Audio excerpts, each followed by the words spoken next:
Brian Pitts. There he is. Brian Pitts, Justice for Jesus. Welcome, Brian. Appreciate you driving down today. Hey. No problem. Thank you very much. Brian Pitts, Justice Jesus. These are all house cleaning measures. Okay, the report came down from statewide jury, 127 pages. It's very much the same thing the Commission on Ethics has asked y'all to do the last 3 years. Is tighten up and give them greater authority to prosecute you and other local government officials. Of course, that's only the beginning, because you got to change the Article 2, Article 2, Section 8, because all the authority really is in your hands. Because everything is prescribed by law, as by law. They're supposed to be an independent body, but they're not independent because y'all telling them how to prosecute you. Wait a minute. Wait a minute. I'm going to tell somebody how to prosecute me. Then I'm going to tell them to be very lenient and make it look like it's hard. And that's what they came to you. So I'm sure you'll get that report. Miami Herald has ran it. This is only part 2 of what the prior statewide jury had said also. But this time they added stuff in there for Commission on Ethics. That's already been brought before you. Hopefully y'all make a move on that. Oh, and here's another thing. Save yourself $900,000 and just shift the JQC right into the Commission on Ethics, because they only wasting $900,000 and county. They ain't doing pretty much anything at all. We'll see what they do when they get finished with the first DCA situation.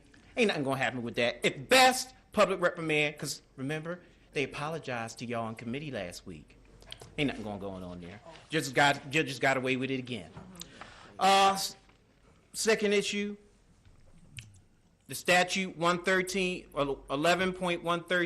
11.113. What's in there? No. What's not in there? Your powers and duties.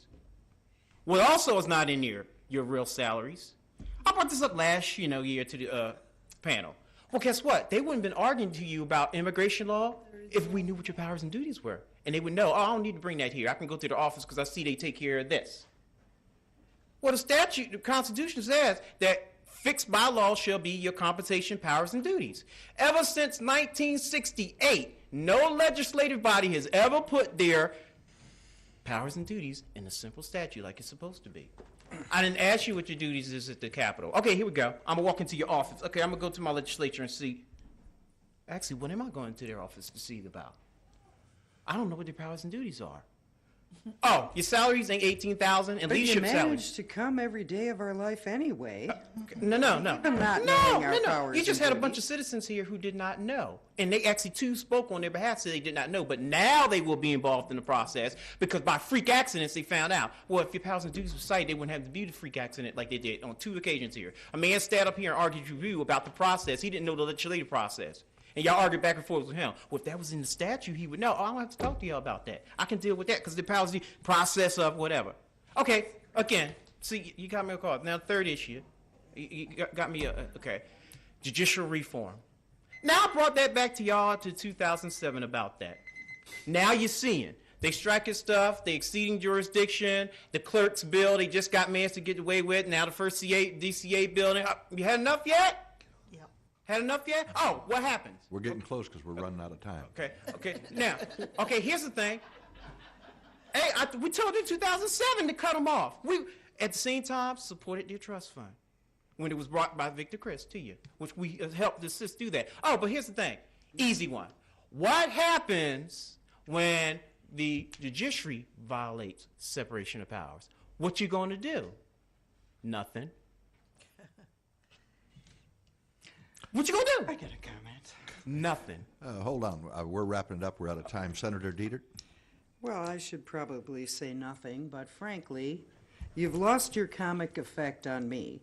The people are amused. You're, amusing for the first time. They need to know that you come to every meeting in Tallahassee. You follow us from delegation to delegation. Meet with us in the office. We're happy to meet with you. We listen to you for years, for decades even. And very seldom, if ever, in fact never in my case, have you ever made a point that I could act on. So, I wish you'd kind of review your life's work and be more effective. Put in all this time and energy, come up with something that's legitimate, that needs to be fixed, and I think we'll take action on it. Oh, Senator, I'm sorry, let me respond to that. I've sent many of you emails on proposals. I have over 18 proposals in your language ready for Legis. Sent you many. Well, all the stuff you just said today, there's nothing actionable there. It's Yes. a waste of time. And, Okay, Mr. Pitts, I appreciate you coming down today. Thank you very much. thank you very much. Thank you.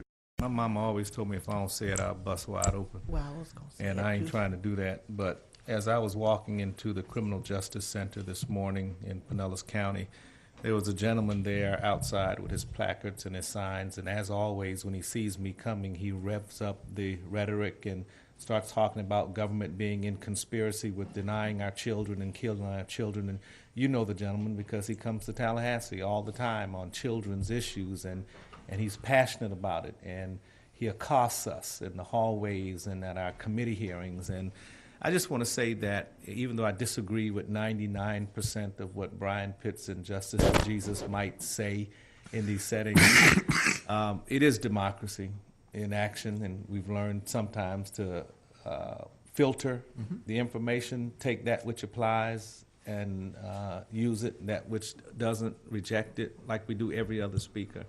And I'm grateful for all of our people and citizens who come to us, even when we don't want to hear it.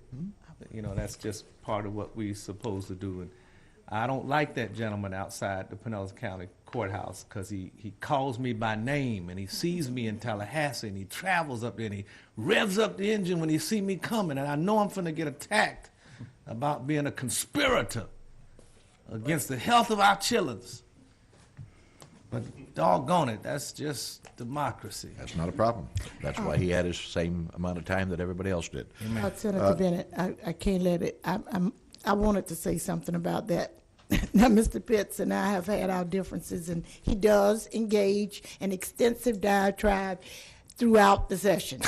However, in the Criminal Justice Appropriations Committee, he brought forth some recommendations which Senator Victor Chris actually took and initiated because he felt that they were very appropriate for what it is that we were trying to accomplish. And I deal with him as I do all the constituents through my staff most of the time. But he, you know, it's one of those things that happens, and I think that Representative Rousseau and I experience a great deal of, like the gentleman in St. Petersburg. It happens all the time, and you all probably have the same experience, but we take it as we do other people who spend less time talking to us. And he does have some really good things that he suggests to us in the criminal justice arena with respect to juveniles that we in fact put into one of our bills. Well, I think one of the things we've learned in the last week to 10 days is, you know, there's certain things we put up with and there's certain things we don't expect. I will listen to anybody. I will not sit here and be ridiculed. I won't be shot at. I thought we were going to all start to tone it down. If you have a legitimate complaint, tell it in a legitimate, rational way. I just don't think it's our role as lowly paid public servants to sit here and have people step up and throw tomatoes at us or shoot at us or ridicule us. If you have a legitimate point, I'm always happy to hear it. You make that point.